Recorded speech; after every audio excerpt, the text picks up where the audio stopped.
Hello నమస్తే welcome to Sakshi this is Durga grand welcome to @celeb celebrity in detail. So ప్రస్తుతం మనతో పాటు national award winner అయినటువంటి దర్శకుడు సునీల్ కుమార్ రెడ్డి గారు ఉన్నారు. ఆయన కాక్రోచ్ మూవీతో మన ముందుకు మరోసారి రాబోతున్నారు. అయితే అసలు ఆ కాక్రోచ్ మూవీ గురించి తెలుసుకుందాం. అలాగే మీ అందరికీ తెలిసినట్లుగా ఆయన జర్నలిస్ట్గా చేశారు, అలాగే డైరెక్షన్ డిపార్ట్మెంట్లో ఉన్నారు, అండ్ ప్రొడ్యూసర్గా, స్క్రిప్ట్ రైటర్గా, ఇలా రకరకాల విభాగాల్లో పనిచేశారు. సో ఆ కంప్లీట్ డీటెయిల్స్ ఈరోజు మనం తెలుసుకుందాం. పదండి. నమస్తే అండి. నమస్తే అండి. ఎలా ఉన్నారు సునీల్ గారు? ఫైన్ అండి, doing good. So good. So cockroach movie రాబోతుంది, ముందుగా all the best. Thank you. So what about cockroach movie? అంటే కాక్రోచ్ అనే టైటిలే కొత్తగా ఉంది. సో ఏంటి కాక్రోచ్ సంగతి? అంటే మనం రోజు చూసే, అంటే అది చూడకుండా రోజు గడవదేమో ప్రపంచం కాక్రోచ్ని. మొత్తం మీద. సో ఒక రెసిలియంట్ క్యారెక్టర్ అండి. ఒక అంటే ఎన్ని కష్టాలు వచ్చినా, ఎన్ని ప్రాబ్లమ్స్ వచ్చినా, మనం ఎన్ని హిట్లు కొట్టి దాన్ని చంపేయాలని ట్రై చేసినా కానీ అది మాత్రం బతికేస్తూ ఉంటుంది, అది మాత్రం సర్వైవ్ అవుతూ ఉంటుంది, దాని ఉనికిని చాటుకుంటుంది. దాని ఉనికి చాటుకుంటుంది. And cockroach is a great survivor. So that is my point. And ఇది ఒక పర్స్పెక్టివ్ అయితే, ఇంకొకటి ఏమిటి అంటే మనకు తెలియని ఒక ప్రపంచం, ఒక పాతాళ లోకం ఉంది. మనం చూసే పెరిఫరల్లో ఉండే సమాజం వేరు. అంటే రెగ్యులర్ సమాజం గురించి నేను అంటున్నాను. చాలామంది సమస్యలు కానీ, జీవితాలు కానీ వేరే కోణాల్లో ఉంటాయి. ఇప్పుడు మన ఇంట్లోనే తిరిగే కాక్రోచ్ మనం చూడని సింక్లోని ఎన్నో కొత్త కొత్త విభాగాలన్నీ చూస్తూ ఉంటుంది. అది లోపల లోపల ఎక్కడెక్కడికో వెళ్ళి మొత్తం డిటెక్టివ్ లాగా మొత్తం అన్ని సెర్చ్ చేస్తూ ఉంటుంది. It knows everything. సో అలాంటి ఒక కాక్రోచ్, అలాంటి ఒక under belly of the society గురించి చెప్పాలి అన్న ఒక ఫిల్మే ఇది. అండ్ నేను ఎస్పెషల్లీ కొంతమంది క్రిమినల్స్ గురించి కానీ, లేకపోతే ఈ అడ్డు రోడ్ల దగ్గర 100కి 50కి పనిచేసే వేశ్యల గురించి కానీ, వీళ్ళ తాలూకా జీవితాల గురించి, వీటన్నిటిని అక్కడ ఉండే ఆనందాలు, కష్టాలు, బాధలు, కన్నీళ్ళు అండ్ హ్యాపీ మూమెంట్స్ కానివ్వండి, everything I wanted to discuss. Okay. ఈ కాక్రోచ్లో అది చూపించారు. అంటే కాక్రోచ్ అంటే ఫస్ట్ మేమేమనుకున్నామంటే ఓకే కాక్రోచ్కి సంబంధించి అంటే కాక్రోచ్ అనేది ఏమన్నా ఒక క్యారెక్టరా అనుకున్నాం. అంటే ఈ సినిమాలో కాక్రోచ్ అనే క్యారెక్టర్ కూడా ఉంది. అంటే ఒక వ్యక్తి పేరే కాక్రోచ్, ఒక వ్యక్తి పేరు. మేము కాక్రోచ్కి సంబంధించి ఏమైనా తీస్తున్నారా అనుకున్నాం. బట్ ట్రైలర్ చూస్తే కంప్లీట్లీ అంటే కాస్త హింస ఉంది, కాస్త ఎక్కువగా రొమాన్స్ ఉంది. సో వై యూ చూస్ అంటే ఏం చెప్తారు? So it is part of their life అండి. అంటే కొన్నిసార్లు నేను అందుకే అన్నాను, you might think it is a vulgar కొంత ఆస్పెక్ట్, వాళ్ళ భాష మనకు వల్గర్ అనిపించవచ్చు. బట్ కానీ జీవితం అంతే, అది చాలా నేకెడ్గా ఉంటుంది. కొన్నిసార్లు అది మనకు వల్గర్ కూడా అనిపించవచ్చు. అండ్ లైఫ్ చాలా బ్రూటల్గా ఉంటుంది. కాబట్టి వైలెన్స్ ఒక పార్ట్ వాళ్ళ లైఫ్లో. So that is their life. మన లెన్స్ ద్వారా చూసి వాళ్ళని మనం కొలవాల్సిన అవసరం ఏమీ లేదు అన్నది నా point. Unapologetically I wanted to tell their story. అంటే ఒక వేశ్య తన వేశ్య అని గొప్పగా ఫీల్ అయ్యే ఒక సమాజంలో ఉన్నప్పుడు వాళ్ళు దాన్ని గొప్పగానే చెప్పుకుంటారు తప్ప, ఇప్పుడు నేను ఒక డైరెక్టర్ని, నేను ఒక డాక్టర్ని, నేను ఒక యాంకర్ని అని మనం ఎలా చెప్పుకోగలుగుతున్నాము, అలాగే నేను ఒక వేశ్యనని చెప్పుకోగలిగే అంతే ఒక ఆత్మస్థైర్యంతో, ఆత్మవిశ్వాసంతో ఉండే క్యారెక్టర్లు కానీ, నేను ఒక క్రిమినల్ని అని ఒప్పుకోగలిగే అడాసిటీ ఉన్న మనుషులను కానీ కలిసినప్పుడు, వాళ్ళ జీవితాన్ని మనం స్పృశించినప్పుడు, దెన్ అది ఎలా ఉంటుంది కథ. ఆ కథ గురించి చెప్పాలనుకున్నాను. ఈ కథ నిజ జీవితాల నుంచి నేను తీసుకున్న స్టోరీ, ఆ క్యారెక్టర్స్ని నేను కలిసి తీసుకున్న స్టోరీ, నిజ జీవితాల్లో జరిగినది. ఇది నేను ఊహించి రాసిన కథలు కాదు. మెజారిటీ ఆఫ్ మై ఫిల్మ్స్ ఏవి కూడా నేను ఊహించి రాసినవి ఏమీ కాదు. యాజ్ అ జర్నలిస్ట్గా నేను సొసైటీని అప్రోచ్ అవుతాను. నా కథలన్నింటినీ కూడా సమాజం నుంచే నేను తీసుకుంటాను, వాళ్ళనే నేను పోర్ట్రే చేయడానికి ట్రై చేస్తాను. అది గంగపుత్రులు కానివ్వండి, సొంత ఊరు సినిమా కానివ్వండి. అంటే నా స్క్రీన్ ప్లే ఆస్పెక్ట్లో ఏమన్నా కొత్తగా నేను చెప్పడానికి ప్రయత్నం చేస్తానేమో కానీ, జీవితాలు అవన్నీ కూడా నేను సోల్ అంతా కూడా ప్రజల నుంచి తీసుకున్నది, సమాజం నుంచి తీసుకున్నది. సో నా సినిమాలో ఉన్న లేకపోతే మిస్టేక్స్ అని నేను అనను, కానీ ఏదైనా ఒక హింస కనిపించినా, ఏమి కనిపించినా అది సమాజంలో ఉన్న యాక్చువాలిటీకి ఒక రిఫ్లెక్షన్ మాత్రమే. ఈ సొసైటీలో ఉందే మీరు చూపిస్తున్నాను అంటున్నారు. అంటే ఇది ఒక అంటే చాలా మందికి కనపడట్లేదు అన్నారు, అంటే చాలా మంది చూడట్లేదని. మరి చూడని దాన్ని చూపించడం ద్వారా ఎటువంటి ఉపయోగం ఉంటుందంట? అంటే మనకు తెలియాలి కదా, ఈ కాక్రోచ్లు ఎక్కడి నుంచి వస్తున్నాయో మనకు తెలియాలి కదా. మనం వదిలేసిన డ్రైనేజ్ నుంచి వస్తున్న జీవాల అనే సంగతి మనం ఒప్పుకోవాలి కదా. అది లేకుండా కనిపించిన ప్రతి కాక్రోచ్ని చంపుకుంటూ వెళ్ళిపోతే you are not answering a basic question. ఇప్పుడు ఒక నిర్భయ కేసులో కానీ వీళ్ళని చూస్తే కొంతమంది సోషల్ డీవియంట్స్ ఉంటారు. వాళ్ళు ఇలా ఎందుకు తయారవుతున్నారు అన్నది మనం ఆలోచించకుండా ఆ సమాజం క్రియేట్ చేస్తున్న చాలా మంది క్రిమినల్స్ ఉంటారు. నేను క్రిమినల్స్‌కి వత్తాసు పలకడం కాదు ఇక్కడ. క్రిమినల్స్ తయారవ్వడంలో ఇండైరెక్ట్‌గా మన పాత్ర కూడా ఉంది అన్నది నా పాయింట్. అది మీరు యాక్సెప్ట్ చేసినప్పుడు దాన్ని తగ్గించే అవకాశం ఉంటుంది. మీరు యాక్సెప్టే చేయనప్పుడు, మీరు డ్రైనేజ్‌నే యాక్సెప్ట్ చేయనప్పుడు, దెన్ డెఫినిట్‌గా దాన్ని క్లీన్ చేసే అవకాశం కూడా లేదు కదా! It is something like it's high time we should acknowledge first. ముందు అక్నాలెడ్జ్‌మెంట్ అయితే జరగాలి. So that is one thing I wanted to say. Okay. And అలాగే వాళ్ళ పర్స్పెక్టివ్ కూడా మనం అర్థం చేసుకోవాలి. మన తాలూకా Okay. పాయింట్ ఆఫ్ వ్యూలోనే చెప్పడం కాదు. వాళ్ళు పాయింట్ ఆఫ్ వ్యూ ఏంటి అన్నది కూడా మనం తెలుసుకోవాలి. అప్పుడే డిస్కషన్ రెండు వైపులా ఉన్నప్పుడే ఏదైనా ఒక కొత్త విషయం మనకు అర్థమవుతుంది తప్ప, నేను ఆల్రెడీ నమ్మిన దాన్ని నేను ఫిక్స్ అయిపోతే దెర్ ఇస్ నో పాయింట్. నేనేం నేర్చుకోలేను సమాజం నుంచి. రైట్. అంటే కాక్రోచ్ ద్వారా ఇప్పుడు ఏం అడ్రస్ చేశారు వ్యూయర్స్ కంటే, ఏం మెసేజ్ వెళ్తుంది వాళ్ళకి? మీరు So, వాళ్ళ జీవితాల నుంచి చూపించారు yes, దగ్గరగా. yes. సో వాళ్ళు ఏం రియలైజ్ అవుతారు? వాళ్ళకి జీవితం ఉంది, వాళ్ళకి కష్టాలున్నాయి, నష్టాలున్నాయి, హ్యాపీనెస్ ఉంది. వాళ్ళని అసహించుకోవాల్సిన అవసరం కూడా లేదు. వాళ్ళ జీవిక అది. ఆ జీవికను మనం అర్థం చేసుకోవాలి. ఒకవేళ వాళ్ళు క్రిమినల్స్ అయితే వాళ్ళ క్రైమ్‌కి ప్రేరేపిస్తున్న సిట్యుయేషన్స్ ఏంటన్నవి కూడా మనం తెలుసుకోవాలి. ఈ ప్రాసెస్‌లో హింసని గానీ, లేకపోతే దేన్ని గానీ ప్రమోట్ చేయాలనో, రొమాంటిసైజ్ చేయాలన్నదో నా ఇంటెన్షన్ కాదు అన్నది నేను చాలా క్లియర్‌గా చెప్పాలనుకుంటున్నాను. I'm not trying to promote it. Okay. But ఉన్నదాన్ని ఎక్నాలజీ చేయాలి అనేదైతే నా point. That I wanted to say. Okay. So ఎప్పుడు ఎవరిని కూడా don't judge a book by it's its cover అన్నట్టు. మనం ఒకరి అపియరెన్స్ చూసో, లేకపోతే వాళ్ళ సోషల్ బ్యాక్గ్రౌండ్ చూసో వాళ్ళని మనం సర్టిఫికేట్ ఇచ్చేసే పొజిషన్, వ్యాలిడేషన్ చేసే పొజిషన్ కాకుండా వాళ్ళని ఒక ఇండివిజువల్స్ లాగా మనం అర్థం చేసుకుంటే then we can have a better society. అంటే ఇప్పుడు మనకున్న ఒక మైండ్ సెట్ ఎలా ఉంటుందంటే, ఒక కాక్రోచ్ని చంపేస్తే హీరో అంటాం, వాడు చాలా గ్రేట్ పని చేశాడు, ఎందుకంటే అందరికి అసహ్యం కాబట్టి అలాంటి దాన్ని చంపేశాడని. వేరే ఒక బటర్ఫ్లైకి ఒక చిన్న హాని తలపెట్టినా కానీ వాడిని ఇమ్మీడియట్గా రాక్షసుడు అంటాం. రెండు ప్రాణాలే.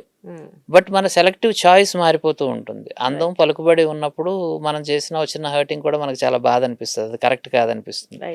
సో అలాగే చిన్నవాళ్ళ పట్ల, లేకపోతే తక్కువ సోషల్ స్ట్రాటాలో ఉండేవాళ్ళ పట్ల అన్యాయం జరిగినా కానీ సమాజంగా మనం పెద్ద స్పందించడం లేదు. అదే ఒక పెద్ద వ్యక్తికో, సెలబ్రిటీకో, లేకపోతే పాపులర్ వ్యక్తికో జరిగిన ఒక చిన్న ఇష్యూ కూడా మనకు చాలా ఇబ్బందికరంగా అనిపిస్తుంది. మనం దాన్ని ప్రొటెస్ట్ చేస్తాం. బట్ వారికి చిన్నవాడికి జరిగిన కష్టాన్ని మనం చాలా సింపుల్గా తీసుకుంటాం, ఎందుకంటే మన దృష్టిలో వాళ్ళంత ఇంపార్టెంట్ కాదు. మన ఈవెన్ ఫిల్మ్స్లో కూడా చూసుకున్నాం, ఒక 100 కోట్ల రూపాయల సినిమాలు, లేకపోతే 500 కోట్ల సినిమాలోనో కనిపించే ఎక్స్పోజింగ్ అనే వర్డ్ని మనం గ్లామర్తో కంపేర్ చేస్తాం. The same thing is done ఇంకెవరైనా ఏదన్నా సినిమాలో, ఏదన్నా తక్కువ బడ్జెట్ సినిమాలో జరిగేసరికి ఆ వల్గారిటీ ఇది అది. So the standards of aesthetics will be changing. విషయం అదే, ద కైండ్ ఆఫ్ లెన్స్ ఇమీడియట్గా మారిపోతుంటుంది, మనం చూస్ చేసుకునే లెన్స్ అది. సో అలాంటి డిస్క్రిమినేషను, అలాంటి హిపోక్రసీ లేకుండా ప్రతి ఒక్కరిని కూడా వాళ్ళ పర్స్పెక్టివ్లో ఆలోచించడానికి మనం ట్రై చేస్తే at least we can have some communication with every social strata. అది. అంటే ఇప్పుడు వాళ్ళ జీవితాల గురించి తెలుసుకుంటా అంటారు, అంటే ఇండైరెక్ట్ గా ప్రోత్సహిస్తున్నారు, అంటే వాళ్ళ జీవితాల గురించి తెలుసుకొని వాళ్ళ మీద సింపతి పెరగడం ఏదో అవుతుంది అనుకోండి, ప్రోత్సహిస్తున్నారు అనుకోవచ్చా ఇండైరెక్ట్ గా? మరి దాన్ని మూలాల నుంచి తొలగించాలంటే తెలుసుకోవాలన్నారు, తొలగించడం ఎలా? ఇప్పుడు ప్రోత్సహించినట్లుగా కనిపిస్తూ ఉంటుంది కదా. అది ప్రోత్సాహం కాదండి. వాళ్ళకి ఫర్ ఎగ్జాంపుల్ ఒక అడ్డు రోడ్డు దగ్గర ఒక పని చేసే ఒక వేసి ఉందని, తను ఉండే కండిషన్ ఎలా ఉంటుంది, సోషల్ కండిషన్ ఎలా ఉంటుంది, తన వర్క్ ఎన్విరాన్మెంట్ ఎలా ఉంటుంది, ఎంత రిస్కీ లైఫ్ ఆ అమ్మాయికి, ఎలాంటి వాళ్ళు వస్తారో తెలియదు, ఎలాంటి హాని తలపెడతారో తెలియదు.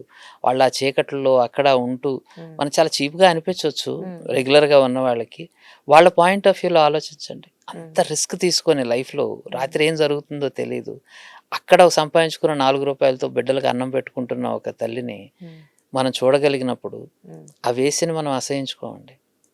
ఆమెలోని ఫైటర్ని మనం గుర్తించినప్పుడు మనం దండం పెట్టాలనిపిస్తుంది. నీ పిల్లల కోసం నువ్వు ఎంత రిస్క్ తీసుకుంటున్నావు, లైఫ్ రిస్క్ అని.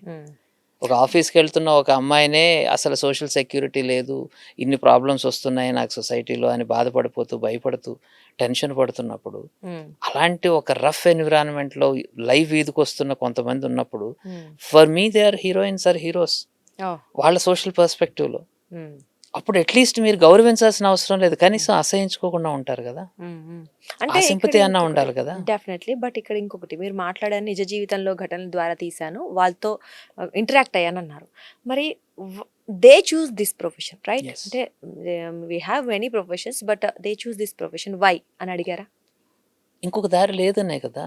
అంటే వై యూ ఇక్కడ చూస్, సి ఇట్ పని ఈస్. చేసుకోవడానికి చాలా మార్గాలు ఉంటాయి. ఏ పనైనా చదువు రానోడికి కూడా చాలా మార్గాలు ఉంటాయి. వై యూ చూస్ అదే అని అంటే అన్నప్పుడు సి ఇదే ఒక position. Why you choose this particular thing అన్నది అది మీ సోషల్ యాక్సెప్టెన్స్ ప్రకారం అది ఓకే అనిపించవచ్చు.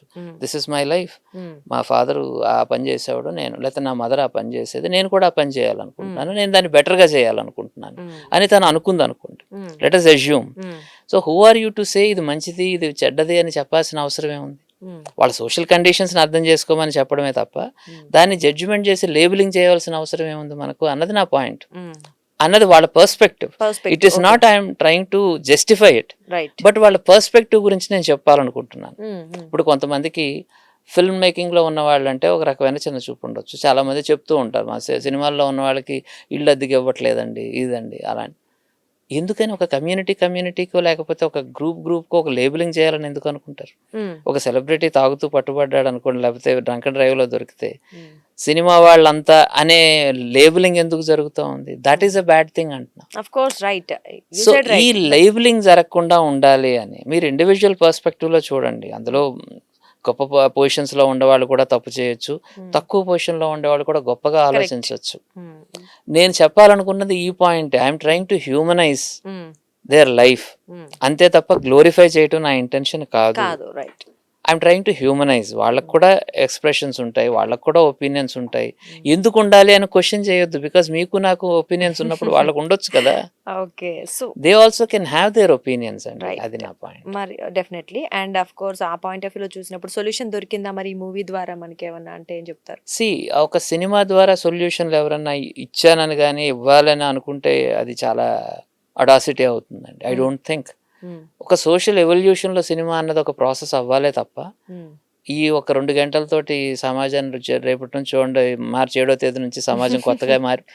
So I'm not that kind of a dreamer. Of a స్టూపిడిటీతో ఉండే డ్రీమింగ్ కాదు నాది.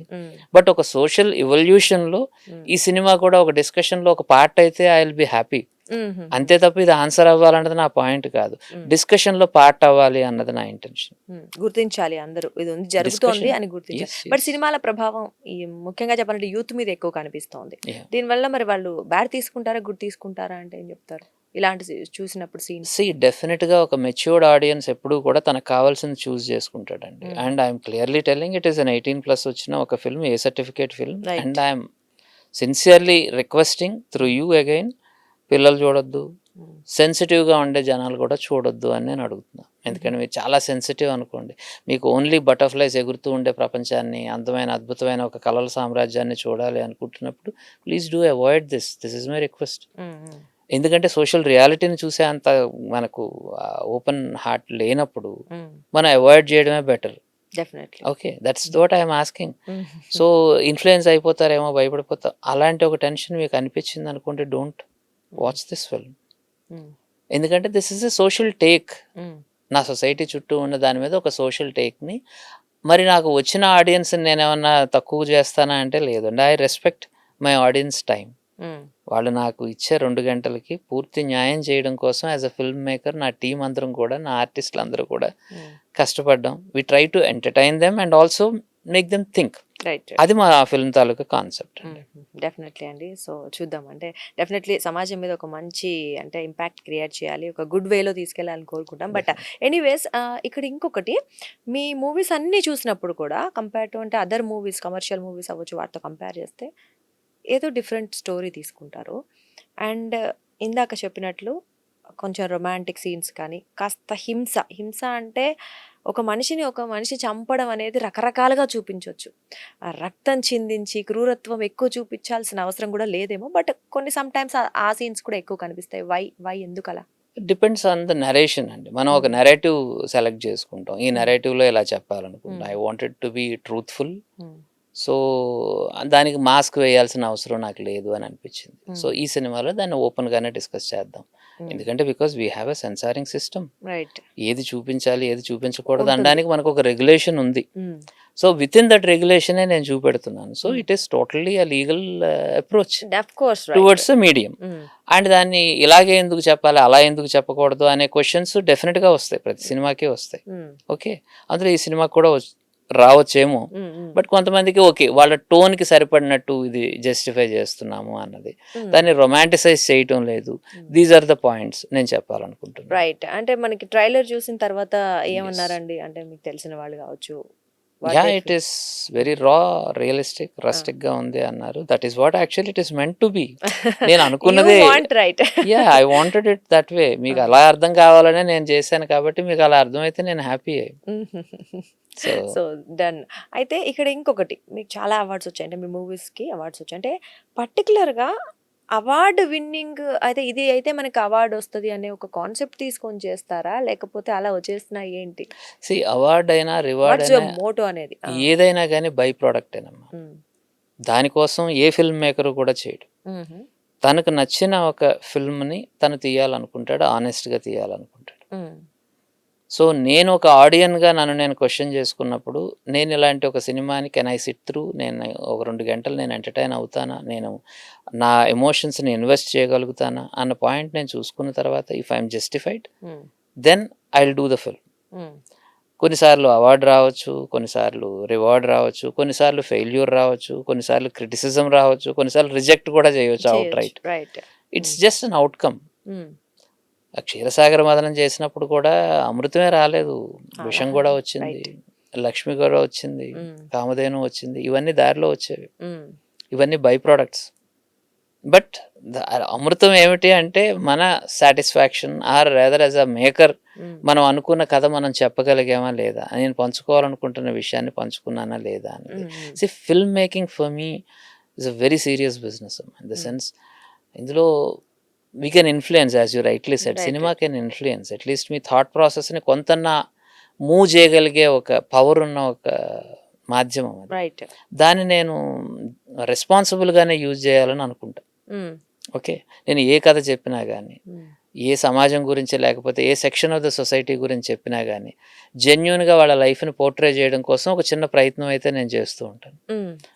యాజ్ ఐ టోల్డ్ యూ, కొన్నిసార్లు యాక్సెప్ట్ చేస్తారు, కొన్నిసార్లు మిస్ఫైర్ అవుతూ ఉంటుంది. 2 అవుట్కమ్స్కి కూడా నేను okay, as long as I'm honest. నాకు నచ్చకుండా మిమ్మల్ని రంజింపజేయడం కోసం ఏదో ఒకటి చేసే పరిస్థితి అయితే I don't want to do that. అంటే ఫస్ట్ నాకు నచ్చాలి. యా, నేను చెప్పాను కదా, నేను వ్యూవర్ని, నేను కూడా వ్యూవర్నే కదా, నేనేమి అంతగా బయనుంచి రాలేదు కదా, నేను వ్యూవర్ని, నేను మిగతా సినిమాలు కూడా చూస్తాను కదా, నా సినిమాకి నేను వ్యూవర్ని. రైట్. I'm telling, నేను I'm an ordinary person and an average audience and an average reader. నేను ఒక న్యూస్ పేపర్ రన్ చేసినప్పుడు కూడా నేను ఒక సగటు ప్రేక్షకుడిని, సగటు పాఠకుడిని, నేను అలాగే నా మాధ్యమాన్ని అప్రోచ్ అవుతాను. ఓకే, అంటే జర్నలిస్ట్, మళ్ళీ అక్కడ జర్నలిస్ట్ ద్వారా కూడా, జర్నలిజం ద్వారా కూడా చాలా చెప్పొచ్చు, మీరు అన్నట్లు పేపర్ ద్వారా కూడా చాలా చెప్పొచ్చు. మళ్ళీ డైరెక్షన్ లోకి ఎందుకు చేంజ్ అవి చెప్పాను, అది చెప్పాను. నేను ఏ మాధ్యమంలో ఉంటే ఆ మాధ్యమంలో చెప్తాను. ఇప్పుడు ఇక్కడ కూర్చున్నాను, ఇక్కడ మీతో మాట్లాడగలుగుతున్నాను అంటే ఇక్కడ నాకు తెలిసిన విషయాలు నేను చెప్తా. నేను రాస్తున్నప్పుడు నేను ఏం చెప్తే బాగుంటుంది అన్నది నేను అలాగే చెప్తా. బట్ సినిమా అన్నది నా దృష్టిలో it's a very very powerful medium. So ఎందుకనంటే పామరులను సైతం మనం టచ్ చేయొచ్చు ఎన్నో విషయాల్ని. ఈ కేవలం చదువుకున్న ఒక మేధావి వర్గానికి మాత్రమే పరిమితం కాకుండా అందరికీ, సమాజంలో అందరికీ కూడా మనం టచ్ అవ్వాలి. ఒక విషయాన్ని విషయంలా చెప్తే అది అంత ఎఫెక్టివ్గా ఉండదు కాబట్టి ఒక కథ రూపంలో ఒక ఫిక్షన్ యాడ్ చేసి చెప్పినప్పుడు ఎమోషన్స్ని టచ్ చేయగలుగుతాం. ఒక సోషల్ చేంజ్ తీసుకురావడంలో సినిమా అనే స్టోరీ టెల్లింగ్ చాలా పవర్ఫుల్గా పనిచేస్తుంది. This is what I believed. And నేను చెప్పాలనుకున్నదాన్ని ఒక బెటర్, ఇంకా లార్జర్ క్యాన్వాస్లో చెప్పడం కోసం నాకు ఫిల్మ్ మీడియం బాగా ఉపయోగపడుతుంది అనిపించింది. అందుకని నేను డైరెక్టర్గా, అంటే డైరెక్షన్ మళ్ళీ డైరెక్టర్గానే ఎందుకు, మీరు ప్రొడ్యూసింగ్ చేస్తూ ఉన్నారు, స్క్రిప్ట్ రైటర్గా చేస్తూ ఉన్నారు, బట్ డైరెక్షన్ ఫర్ మీ, నా దృష్టిలో ఇక్కడ ఉన్నది ఒకటే అమ్మ, సినిమా. సినిమా చెప్పడమే నా ఇంటెన్షన్. ఆ సినిమా ఎలా చెప్తాను, నేను కథ రాసుకుంటాను లేదా నేను కథ చెప్తాను. సో మిగతా టెక్నీషియన్స్ తాలూకా హెల్ప్ తీసుకుంటాను ఒక కథ చెప్పే ఒక ప్రాసెస్లో. ఎందుకంటే సినిమా అన్నది it can never be an individuals property, it's a collective teams work. So ఒక టీంని అందరినీ కూడా నేను ఇన్స్పైర్ చేయగలగాలి, వాళ్ళు కూడా ఆ డ్రీమ్ని if they can buy it, అప్పుడే ఒక ప్రాజెక్ట్ అంటూ తయారవుతుంది. ఓకే, డైరెక్షన్ అనేది ఇట్స్ ఎ న్యాచురల్ ప్రాసెస్. నా స్టోరీ టెల్లింగ్లో ఇది న్యాచురల్ ప్రాసెస్. రైటింగ్ ఎలాగో రైటింగ్ పేపర్ మీద జరిగితే స్క్రీన్ మీద రాసే రైటింగే డైరెక్షన్. For me. ఓకే, అది నేను సో చేస్తున్నాను. మీరు రాస్తున్నారు కాబట్టి స్టోరీ ఎలాగో దాన్ని ప్రొజెక్ట్ చేయడం కూడా మీరైతే బాగుంది అలాగనే నేను నా ఫిల్మ్సే కాకుండా బయట ఆ. స్టోరీస్ ని కూడా డైరెక్ట్ చేశాను. చేస్తూ ఉంటారు, రైట్. యా. సో ఇక్కడ ఇంకొకటి ప్రొడ్యూసర్ గా ఆలోచిస్తే ఇప్పుడు మీరు తీసే కొన్ని టైప్స్ ఆఫ్ సినిమాలు, నేను అన్ని అని చెప్పట్లేదు, కొన్ని టైప్స్ ఆఫ్ సినిమాలు మరి ముందే తెలుస్తుందా తర్వాత తెలుస్తుందో తెలియదు కానీ అంతగా ప్రొడ్యూసర్ కి లాభాలు ఇవ్వదేమో, దెన్ ఆ ప్రొడ్యూసర్ పరిస్థితి ఏంటి? సో అలాంటి ఇది లాభాలు రాకపోవచ్చు అనిపించే సినిమాలు నేనే ప్రొడ్యూస్ చేస్తాను. ముందే నాకు ముందే అనిపిస్తుంది కదా. వలస అనే సినిమా ఉంది. వలస అనే సినిమా థియేటర్కల్లీ ఆడదు అన్న విషయాన్ని అర్థం చేసుకోగలిగే మినిమం కామన్ సెన్స్ నాకు ఉంది. ఎందుకంటే కోవిడ్ టైంలో కార్మికులందరూ రోడ్డున పడ్డ వాళ్ళ తాలూకా జీవితం మీద ఒక సినిమా తీస్తే బాగుంటుంది, ఎందుకంటే దీన్ని కూడా హిస్టారికలీ డాక్యుమెంట్ చేయవలసిన బాధ్యత ఈ మాధ్యమానికి కూడా ఉందని. ఆల్రెడీ అందరూ టీవీలో చూపించేశారు కదండి, రాశారు కదండి, మీరు సినిమా ఎందుకు నేను సినిమా ఫీల్డ్లో ఉన్నాను కదా, నేను ఒక డైరెక్టర్గా ఉన్నాను కదా, ఇట్స్ మై రెస్పాన్సిబిలిటీ. నేను ఒక కథ చెప్పాలి కదా, సినిమాలో కూడా వాళ్ళ జీవితంలో కూడా ఒక స్లైస్ని ఇవ్వాలి కదా అనే ఇంటెన్షన్తో నేను చేశాను. I know it is a very risky venture. Right. So దీంట్లో నేను ఎవరిని ఒక ప్రొడ్యూసర్ని ఇన్వెస్ట్ చేయమనో నేనేం చెప్పను. That I have done. And అలాగే ఇప్పుడు దీని తర్వాత రాబోయే ఎల్జీబీటీ అనే ఒక సినిమా, లెస్బియన్స్ గురించి, గేస్, బైసెక్షువల్, ట్రాన్స్జెండర్స్ మీద ఒక సినిమా తీస్తున్నా. వాళ్ళ legal journey in Indian judicial సిస్టంలో, దానికి కూడా నేనే ప్రొడ్యూస్ చేద్దామని నేను డిసైడ్ అయ్యాను. ఇప్పుడు another friend of mine who is from US and he thought ఇది ఇంట్రెస్టింగ్గానే ఉంటుందంటే నేను కూడా I want to be part of it అన్నారు సుభాష్ గారని. He became a part of it. ఎప్పుడైతే రిస్క్ ఉంటుందో ఆ రిస్క్ని నేను ఓపెన్గా డిస్కస్ చేయడానికి నేను ఓపెన్ మైండ్తోనే ఉంటాను. Until and unless you come with a subject, ఇలాంటి ఒక సబ్జెక్ట్ నేను చేద్దాం అనుకుంటున్నానండి అన్నప్పుడు ఆర్ యూ ఇంట్రెస్టెడ్?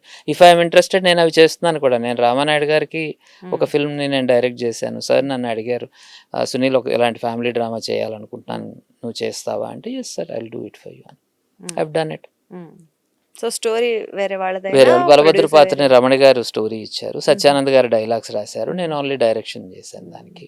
మీలాంటి అంటే మీలాంటి ఒక రైటర్ నుంచి మేము అలాంటి సినిమాలు ఎక్స్పెక్ట్ చేయలేమా? రైటర్గా అవ్వచ్చు, యాజ్ ఎ డైరెక్టర్ నేను చేస్తానుగా. డైరెక్టర్ ఓకే, అంటే మీ పెన్నులోంచి అలాంటి స్టోరీ రాదా? డెఫినెట్ గా నాకు అలాంటి ఏదన్నా ఒక సబ్జెక్ట్ చెప్తే బాగుంటుంది అని అనిపించిన రోజు డెఫినెట్ గా నేను చేస్తాను. ఒక కమర్షియల్ అవ్వచ్చు, ఫన్ వేలో అవ్వచ్చు. Every film I wanted to be commercial. ఈ సినిమా కూడా కమర్షియల్ అవ్వాలని నేను కోరుకుంటాను. నేను రాబోయే ఎల్జీబీటీ కూడా కమర్షియల్ గా ఇది అందరికీ రీచ్ అవ్వాలని కోరుకుంటాను. రీచ్ అవ్వదేమో అనే ఒక అనుమానం ఉంటుందేమో తప్ప రీచ్ కాకూడదు అని అయితే ఏ ప్రాజెక్టు చెయ్యంగా, మనమైతే ప్రాణం పెడతాంగా. Genuinely will do it. And అంతే జెన్యున్ గా నేను ప్రతి ప్రాజెక్ట్ కోసం కూడా పనిచేస్తాను. I do my honest inputs అమ్మ. నా చేతిలో ఉన్నది ఏదైతే ఉందో అది నేను 100% చేస్తా. ఎవరైనా కానీ మీరు ఆ కుర్చీలో కూర్చుంటే ఆ కుర్చీకి మీరు 100% జస్టిఫై చేయాలి, అండ్ నేను ఇక్కడ 100% జస్టిఫై చేయాలి. ఇదో ఇష్టం లేకుండా ఏ పని ఎవరిని చేయొద్దని చెప్తాను, ఇంక్లూడింగ్ నా పిల్లలతో సహా.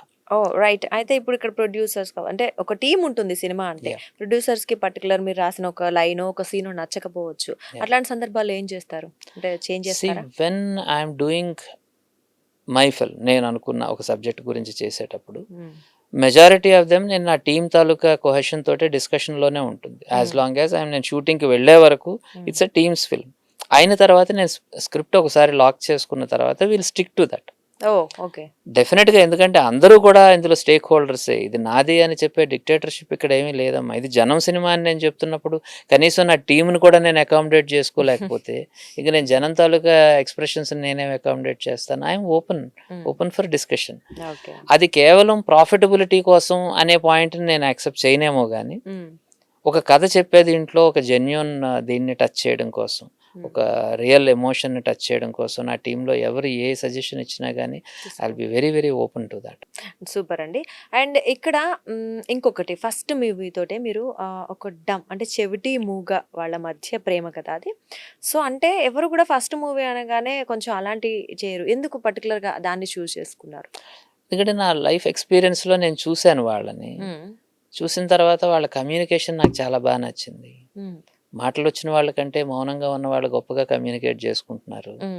సో భాష అక్కర్లేదు మనిషికి, మనసులో ఒక ఎక్స్ప్రెషన్ అయితే ఉండాలి, దట్ ఈస్ మోర్ ఇంపార్టెంట్ అని ఆ సైలెన్స్ ప్లీజ్ అనే ఒక టైటిల్ నేను తీసుకోవడం జరిగింది. వాళ్ళ పర్స్పెక్టివ్లో కథ చెప్పాలి అని నేను చేసిన ప్రయత్నం సైలెన్స్ ప్లీజ్ సో సినిమా. అంటే ఒక పర్టికులర్ క్యారెక్టర్‌నో, ఒక పర్సన్‌నో తీసుకొని వాళ్ళ పర్స్పెక్టివ్ మాత్రం అంటే మీ సినిమాలన్నీ కూడా ఆల్మోస్ట్ అలాగే యా ఉంటాయి. ఒకరి జీవన విధానాన్ని ఎస్ చూపించటం అంతే అంట.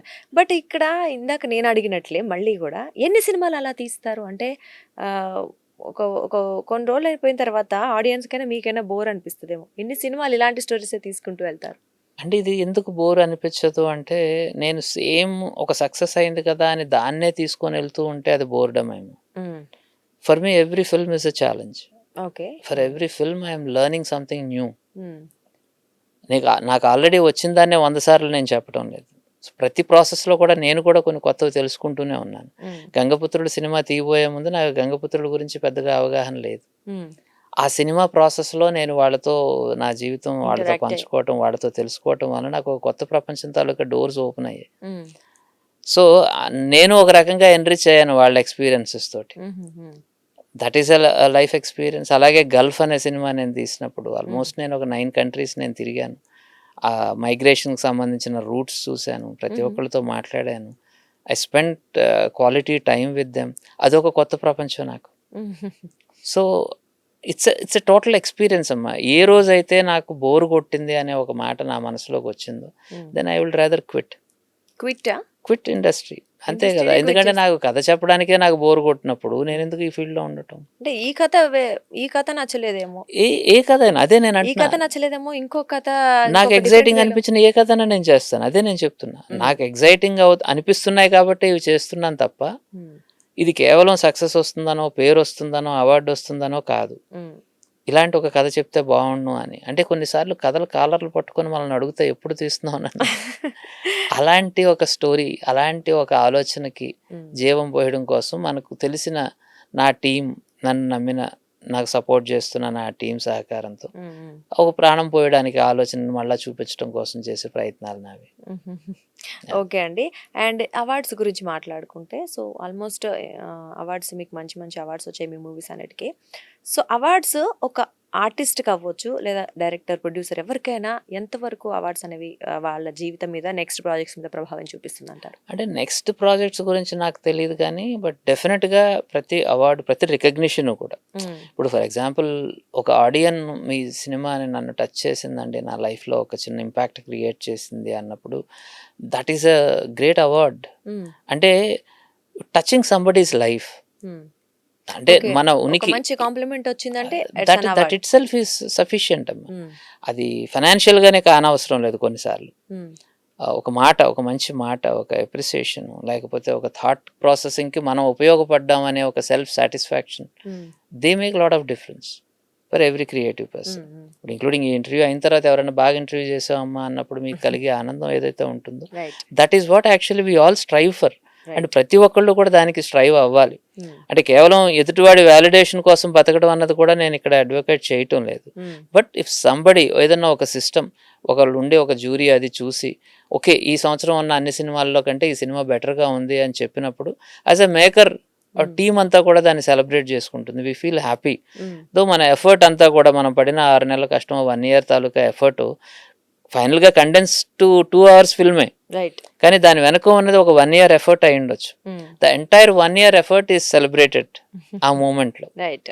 సో, డిలే సమ్‌టైమ్స్ అవార్డ్స్ కూడా డిలే చేస్తూ ఉంటారు. అప్పుడు ఏమనిపిస్తూ ఉంటుందండి నిజంగా? ఏముంది, 'పరమవీర చక్ర' ఎప్పుడొచ్చినా గానీ పోస్టమస్‌గా కూడా కొన్నిసార్లు వస్తూ ఉంటుంది. చనిపోయిన వాళ్ళకి 'పరమవీర చక్రలు' ప్రకటిస్తూ ఉంటారు. కావచ్చు. కానీ ఆ వ్యక్తి అనుభవించడానికి ఉండడు గదా! Okay. But the legacy continuous. But somebody ఆ టీమ్‌లో పనిచేసిన వాళ్ళు ఎవరో ఉంటారు కదా! వాళ్ళ పిల్లలుంటారు. లేకపోతే ఏదైనా. That is something has to be taken in that sense. హ్మ్.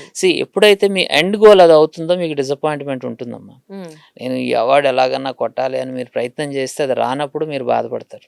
రైట్. బట్ కానీ ఒక మంచి పని చేయాలి, అయితే ఒక మంచిది, ఒక పని, ఒక ఫిల్మ్ చేస్తున్నాం, లేకపోతే ఒక ఎగ్జామ్ రాస్తున్నాం, నాకు నచ్చింది చదివాను, అది నేను రాశాను. హ్మ్. రిజల్ట్‌తో పెద్ద సంబంధం ఉండదు. యూ ఎంజాయ్ ఇట్, యూ హ్మ్. Celebrate it. బికాస్ చేస్తున్న ప్రతి రోజు కూడా మీరు ఎంజాయ్ చేస్తూనే ఉన్నారు. హ్మ్. ఆ వచ్చిన అనౌన్స్‌మెంట్ వచ్చిన ఒక 1 అవరే కాదు.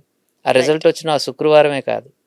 మన జీవితంలో ప్రతి క్షణాన్ని కూడా, ప్రతి రోజుని కూడా మనం ఎంజాయ్ చేయగలిగినప్పుడే ద పర్పస్ ఈస్ సర్వ్డ్ అమ్మా. రైట్. అంటే అవార్డ్స్‌తో సంబంధం లేకుండా మన హార్డ్ వర్క్ మనం అయితే వెళ్ళిపోవాలి చేయాలి. అంటుంటారు. Yeah. మీకు బాగా హ్యాపీనెస్ ఇచ్చిన అవార్డు అంటే ఏది చెప్తారు మీకు వచ్చిన అవార్డ్స్ లో?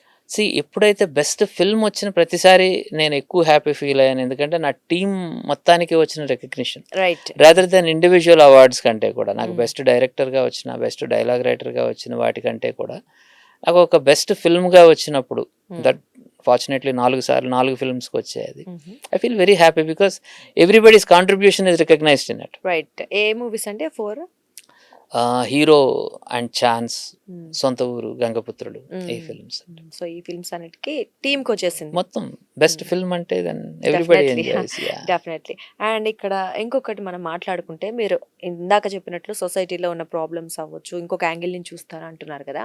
సో ఇండస్ట్రీలోని ఇన్ని విభాగాలు ఉన్నాయి, మీకు ఆల్మోస్ట్ అన్ని విభాగాల్లో టచ్ ఉంది కాబట్టి, చాలా మంది ఇందాక మీరు అన్నట్లు సినీ ఇండస్ట్రీ వాళ్ళంటే ఇల్లు ఇవ్వడానికి ఆలోచిస్తుండే ఇలాంటివి చెప్పారు.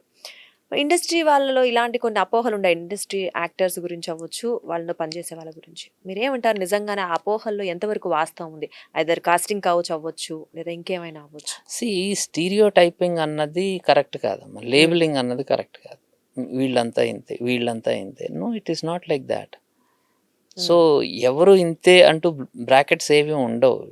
ఓకే, మంచివాళ్ళు అన్ని దగ్గరలో ఉంటారు, చెడ్డవాళ్ళు అందరి దగ్గరలో ఉంటారు. అలాగే ఇక్కడ కూడా కొన్ని ప్రాబ్లమ్స్ ఉంటాయి. ఇప్పుడు మీకు జీవితంలో ఎంతమంది కలిశారు, అందులో మీరు ఎంతమంది ఎక్స్పీరియన్స్ వల్ల మీరు ఒక ఒపీనియన్ ఫామ్ చేసుకున్నారు అన్న దాని ప్రకారం వచ్చే ప్రాబ్లమే తప్ప మనం అందరినీ చూడలేదు కదా. సో మెజారిటీ ఎంతమంది మెజారిటీ ఉంటుంది అనేది మనం చెప్పలేము ఎలాగో. నేను అదే చాలాసార్లు మీడియా మిత్రులతో కూడా అనటం జరిగింది, ఇలా డ్రంక్ అండ్ డ్రైవింగ్లో సెలబ్రిటీస్ దొరికిపోయారు, సినిమా వాళ్ళంతా తాగి డ్రైవింగ్లు చేస్తుంటారంట అన్నప్పుడు, మీరు రాంగ్ స్టాటిస్టిక్స్ తీసుకొని ఏదో ఒక సెలబ్రిటీ కాబట్టి ఇమీడియట్గా ఫోటోలు పడ్డాయి కాబట్టి చెప్పడం కాదు. మీరు మొత్తం తీసుకోండి, డ్రంక్ అండ్ డ్రైవింగ్లో ఆంధ్రాలో ఎంతమంది దొరికారు అన్నది, అందులో ఎంతమంది డాక్టర్స్ ఉన్నారు, ఎంతమంది లాయర్స్ ఉన్నారు, ఎంతమంది మీడియా పీపుల్ ఉన్నారు, ఇదంతా కూడా లిస్ట్ అవుట్ చేయండి. ఎంతమంది బిజినెస్ పీపుల్ ఉన్నారు, దాని ప్రకారం మీరు మాట్లాడితే ఓకే, పర్సంటేజ్ గురించి మీరు మాట్లాడవచ్చు. కానీ don't pick a celebrity because he is a celebrity. ఇందులో ప్లస్ ఉంది, మైనస్ ఉంది. వాళ్ళు చేసిన చిన్న మంచి కూడా గ్లోరిఫై అయిపోతుంటుంది, వాళ్ళు సంపాదించిన చిన్న సక్సెస్ కూడా విపరీతంగా నేరాజనాలు పలుకుతాం, వాళ్ళు చేసిన చిన్న తప్పుకు కూడా విపరీతంగా రాళ్ళు ఇచ్చి కూడా చంపేస్తాం అనుకుంటాం. అంటే రెండు కూడా ఎక్స్ట్రీమ్స్ లో ఉంటాయి. డెఫినెట్లీ. మరి పాజిటివ్ తీసుకోగలిగినప్పుడు నెగిటివ్ ఎందుకు తీసుకోలేరు? నెగిటివ్ వాళ్ళు ఇండివిజువల్స్ తీసుకోమనండి, అది ప్రాబ్లం కాదు. బట్ వై లేబులింగ్ అంటున్నా? లేబులింగ్ ఓకే, మీరు లేబుల్ చేసేవద్దు అందరినీ కూడా. ఒక డాక్టరు ఓకే, ఏదో సినిమాలో చూపించినట్టు డాక్టర్లు ఇలా చనిపోయిన వాళ్ళ మీద కూడా డబ్బులు తీసుకుంటున్నారని, మీరు ఒక డాక్టర్ కమ్యూనిటీని కూడా మీరు బ్లేమ్ చేసినప్పుడు, ఒక సిన్సియర్గా వర్క్ చేసే డాక్టర్ ఎంత హర్టింగ్ ఫీల్ అవుతాడు. అంటే అందరినీ అనొద్దు అంటున్నారు. రైట్. అందరికి కలిసి ఒకే గుంతగొత్తన పేరు అది ఒక పెట్టేయడం, లేబుల్ చేసేయడం అన్నది, that branding should be there అన్నది నా పాయింట్. డెఫినెట్లీ కరెక్ట్ అండి మీరు చెప్పింది. అయితే ఇక్కడ ఒక సెలబ్రిటీకి నిజంగానే, అంటే సెలబ్రిటీకి చాలా మంది ఫాలోవర్స్ ఉంటారు, అంటే ఫ్యాన్స్ ఉంటారు, వాళ్ళు ముఖ్యంగా ఇతను ఏ చేస్తా చేయాలి అనే ఒక కాన్సెప్ట్ లో కూడా ఉండేవాళ్ళు ఉంటారు. అంటే సొసైటీ మీద ఎంతో కొంత బాధ్యత వ్యవహరించాల్సిన అవసరం లేదంటారా? డెఫినెట్ గా ఉందమ్మా, డెఫినెట్లీ ఉంది. ఎందుకనంటే వాళ్ళు ఒక ఎగ్జాంపులరీ క్యారెక్టర్ ని ప్రదర్శించవలసిన అవసరం ఉంది. ఏ ఇండివిజువల్ అయితే, నేను ఈవెన్ లాస్ట్ టైం స్టేజ్ మీద మాట్లాడేటప్పుడు కానీ వీటన్నిటిలో డెకరంని ఎక్కువగా ఫాలో అవ్వాల్సిన అవసరం ఉంది. ఈ రోజుల్లో సోషల్ మీడియా చాలా యాక్టివ్గా ఉంది, మనం చేసే ప్రతి పనిని కూడా అబ్జర్వ్ చేసే ఒక పొజిషన్లో ఉన్నప్పుడు మన క్యారెక్టర్ని లేకపోతే మన నడవడికని ఎప్పటికెప్పుడు జాగ్రత్త పరచుకోవాల్సింది ప్రతి ఒక్కళ్ళు చేయవలసిన పనేమ్మా. వీళ్ళ మీద లెన్స్ ఎక్కువ ఉంటుంది కాబట్టి వీళ్ళు ఇంకా ఎక్కువ జాగ్రత్తగా ఉండాలి అనేది ఒక caution. That should be respected. I'm saying it's not that మేము అందరిలాగే ఉంటాం, మేము ఎన్నైనా చేస్తాం, మమ్మల్ని ఏం పట్టించు. This is not my argument. At least నేను చెప్పాలనుకుంటుంది ప్రతి ఒక్కళ్ళు కూడా కరెక్ట్ గానే ఉండాలి అన్నది నేను చెప్తున్నాను. అది డాక్టర్ కానివ్వండి, లేకపోతే యాక్టర్ కానివ్వండి, డైరెక్టర్ కానివ్వండి, they have to have there ఆ సెన్సిబిలిటీస్. వీళ్ళు ఏదైనా చేస్తే ఇంపాక్ట్ ఎక్కువ పడుతుందేమో. డెఫినెట్ గా ఉంటుంది. సో కాబట్టి అలాంటి ఇండివిజువల్స్ కరెక్ట్ చేసుకోవాలి. అక్కడి వరకు చెప్పడం తప్పేం కాదమ్మా, డెఫినెట్లీ చెప్పాలి. అది ఎవరు చేసినా కానీ చెప్పాలి. ఇప్పుడు ఒక డాక్టర్ గారు సిగరెట్ తాగుతూ కనిపించారు అంటే అది క్రియేట్ చేసే సోషల్ ఇంపాక్ట్ చెడ్డగా ఎక్కువ ఉంటుంది. ఒక టీచర్ అలాంటి ఒక పని చేస్తే దెన్ అది తప్పుగా ఉంటుంది. ఒక పోలీస్ ఆఫీసర్ ఎవరైతే ఏసీబీ రైడ్లు చేయాల్సిన ఒక వ్యక్తి లంచం తీసుకుంటూ మనకు కనపడితే డెఫినెట్గా ఒక నెగిటివ్ ఇంపాక్ట్ వస్తుంది. సో వాళ్ళు ఎక్కువ రెస్పాన్సిబిలిటీ తీసుకోవాలి, అందులో ఎలాంటి డౌట్ లేదు. కానీ ఒకరెవరో ఆఫీసర్ లంచం తీసుకున్నారు కాబట్టి అందరు ఆఫీసర్లు లంచగుండలే అనే ఒక మాట అనకూడదు అన్నది that is just one point from my side అంతే. డెఫినెట్లీ. Yeah. అండ్ ఇక్కడ కాస్టింగ్ కౌచ్ గురించి అడిగాను, అంటే ఉందా లేదా ఇండస్ట్రీలో? సి అది కూడా అగైన్ ఇండస్ట్రీలో అనేది దెర్ ఇస్ నథింగ్ లైక్ ఏదో ఒక ఆఫీసులో జరిగింది ఇండస్ట్రీ ఏమీ కాదు. ఇండస్ట్రీకి అంటూ ఒక నామ్ అంటూ ఏం లేదు. It's an individual enterprises, everybody will be behaving వాళ్ళ పద్ధతిలో. అది ఒక చిన్న షాప్లోను, కిరాణా షాప్లోనూ ఉండొచ్చు, లేకపోతే కూలీలు చేసే అడ్డా కూలీలోనూ ఇలాంటి పని జరగచ్చు, ఎక్కడైనా జరగచ్చు, రైట్, జరుగుతుంది కూడా కావచ్చు. సో ఆ విషయంలో మనం వాళ్ళని ప్రొటెక్ట్ చేయాల్సిన అవసరం ఉంది. మీటూ అనేది కేవలం ఈ ఇండస్ట్రీనే కాదు, ప్రతి ఇండస్ట్రీ కూడా వీ షుడ్ క్రియేట్ అలాంటి ఎన్విరాన్మెంట్ క్రియేట్ చేయాలంటే నా సిస్టర్ కానీ, నా మదర్ కానీ, నా కూతురు కానీ ధైర్యంగా ఎక్కడికన్నా వెళ్ళి పని చేయగలిగే అట్మాస్ఫియర్ క్రియేట్ చేయాల్సిన అవసరం ప్రతి ఒక్కరికి ఉంది, ప్రతి ఇండస్ట్రీకి ఉంది, కానీ including గ్లామర్ film ఫీల్డ్ లో industry. ఎక్కువ అంటూ ఉంటారు, ఇది గ్లామర్ ఫీల్డ్ కాదు. ఎస్. సో గ్లామర్ ఫీల్డ్లో ఉండేది ఏంటంటే మోస్ట్ అంబిషియస్ పీపుల్ ఒక దగ్గరికి చేరుతారు కాబట్టి, మోస్ట్ పవర్ఫుల్ అనండి, లేకపోతే ఇన్ఫ్లుయెన్షియల్ అనండి, గుడ్ లుకింగ్ కానివ్వండి, దీనివల్ల మనకు ఎక్కువగా కనపడుతుంది, సోషల్ ఎక్స్పోజర్ ఎక్కువగా ఉంటుంది. But it is there, it is rampant. Unfortunately ఇది ప్రతి ప్రొఫెషన్లో కూడా ర్యాంపెంట్గా పెరిగింది ఈ ఎక్స్ప్లాయిటేషన్ అనేది. దాన్ని మనం ఎంకరేజ్ చేయకూడదు. ఇప్పుడు పెరిగిందంటారు, మరి ఎలా మార్చాలి? అట్లీస్ట్ రిపోర్టెడ్ దీంట్లో ఇంతకు ముందు కూడా ఉండిందేమో, ఇప్పుడున్న మీడియా ప్రభావం వలన మనకి ఎక్కువ కేసెస్ తెలిసిపోతుంది. రిపోర్ట్ అవుతున్నాయి కాబట్టి తెలుస్తున్నాయి. మరి మార్పు ఎలా? మీరు సమాజంలో మార్పు కావాలి అంటున్నారు కదా, Yes, మరి ఎలా yes. మార్పు కావాలి thought లో? అంటే అదే, ఇప్పుడు ఎదుటి ఒక అమ్మాయి మన ఆఫీస్కి వచ్చి ఇంటర్వ్యూకి కూర్చున్నప్పుడు ఒక అమ్మాయిలా కాకుండా మీ సిస్టరు, మీ మదరు, నీ కూతురు కూడా వెళుతుంది ఇలాంటి ఇంకొక ప్లేస్కి అన్న ఒక స్పృహ ప్రతి ఒక్కళ్ళకి ఉంటే మేబీ అలాంటి ఇది రాదన్నది. అది మనం ఇనీషియల్ స్టేజ్ నుంచి అబ్బాయిలకి అమ్మాయిలకి మనం ఎడ్యుకేషన్ ఇచ్చే దగ్గర నుంచి కూడా ఇది పెరగాలి. అమ్మాయిలు జాగ్రత్తగా ఉండాలి, అబ్బాయిలు అండి ఎలాగన్నా తిరుగుతారు అనే మైండ్ సెట్ కాకుండా, అబ్బాయిలకి ఎలాంటి వాల్యూస్ అయితే ఉన్నాయో అమ్మాయిలకు కూడా అలాంటి వాల్యూసే చెప్పాల్సిన అవసరం ఉంది. ఖచ్చితంగా. సో ఇక్కడ విశృంఖలత ఒక్కటే ఆన్సర్ కాదు, ఇక్కడ కంటైన్మెంట్ కానీ లేకపోతే ఆ కట్టుబాటు కానీ ఇద్దరికీ ఉండాలి, అమ్మాయిలు కానీ అబ్బాయిలకు కానీ ఉన్నప్పుడే ఒక బెటర్ సమాజం తయారవుతుంది. సో వీళ్ళు చేస్తున్నారు కాబట్టి అని ఇంకొకళ్ళు చెయ్యాలి అని అనుకోవడం ఆన్సర్ కాదు. అది ఇంకా సమస్యను మ్యాగ్నిఫై చేసినట్టు అవుతుంది తప్ప ఒక పాజిటివ్ సొసైటీని తీసుకొచ్చే ఇది కాదు. Okay, right. ఇక్కడ మీరు పిల్లలకి నేర్పించాలన్నారు. ఇక్కడ ఒకటి రీసెంట్ డేస్లో బాగా ఇష్యూ అయినటువంటి డ్రెస్సింగ్ గురించి మాట్లాడుకుంటే ఇండస్ట్రీలో మీరు డ్రెస్సింగ్ గురించి ఏమంటారు? ఆ రెండు వ్యాఖ్యలు ఇద్దరు చెప్పినవి, శివాజీ గారు, అనసూయ గారు ఇద్దరు చెప్పినవి విన్నాము. మీ ఒపీనియన్ ఏంటి, మీరు ఏమంటారు? డెఫినెట్లీ మనం ఎక్కడ ఎవరి పర్సనల్ చాయిస్లోకి స్టెప్ ఇన్ అవ్వటం అన్నది మన పర్వ్యూ కాకూడదు. అది ప్రతి ఒక్కళ్ళు వాళ్ళు తీసుకోవాల్సిన సెల్ఫ్ చాయిస్ అన్నది. అండ్ ఇక్కడ ఓవరాల్గా మన సొసైటీ పరంగా కానీ దీని ప్రకారంగా కానీ ఒక మోడెస్టీ అనేది ఏదైతే ఉంటుందో ఆ మోడెస్టీని మనం మెయింటైన్ చేయాల్సిన అవసరం ఉంటుంది. ప్రతి ప్లేస్కి ఒక డెకరం ఉంటుంది, ఆ డెకరం బట్టి మనం మేనేజ్ చేయాల్సి ఉంటుంది. వల్గారిటీ అంటే నా దృష్టిలో ఒక టెంపుల్కి మీరు మినీ స్కర్ట్ వేసుకొని వెళ్ళడం ఎంత వల్గరో, అలాగే ఒక పబ్కి పట్టుచీర కట్టుకొని వెళ్ళడం కూడా అంతే vulgar. You need to understand మనం ఎక్కడికి వెళ్తున్నాం, ఏం ప్లేసు, ఎలా మాట్లాడుతున్నాం అన్నదానికి ఒక ప్లేస్కి ఒక డెకరం ఉంటుంది. మనం ఆ డెకరంకి అండర్లో మనం బిహేవ్ చేయడంలో తప్పేం లేదు. ఇది నా ఇష్టం అండి అన్నది it is not valid in certain places. అది ఒక రిలీజియస్ ప్లేస్ కావచ్చు, లేకపోతే ఒక సోషల్ గ్యాదరింగ్ కావచ్చు, ఎక్కడైనా కానీ you are expected of certain norms. ఇప్పుడు నేను 3/4 లేకపోతే ఏదో క్యాజువల్ టీషర్ట్ వేసుకొని ఇక్కడికి ట్రాక్ షూట్లో ఇంటర్వ్యూకి వచ్చానంటే maybe it will not suit this place అన్నది ఒక opinion. You can say that. అంటే నన్ను నా డ్రెస్ వేసుకొని ఇవ్వట్లేదా అని మీరు క్వశ్చన్ చేయడం కాదు ఇక్కడ. యూ ఎక్స్పెక్ట్ సర్టన్ థింగ్స్, నా నుంచి ఇది మీరు ఎక్స్పెక్ట్ చేస్తారు, దాన్ని నేను అబులైజ్ చేయటం అన్నది. సోషల్ ట్రాన్సాక్షన్స్ అన్నీ కూడా గివ్ అండ్ టేక్లోనే ఉంటాయమ్మ.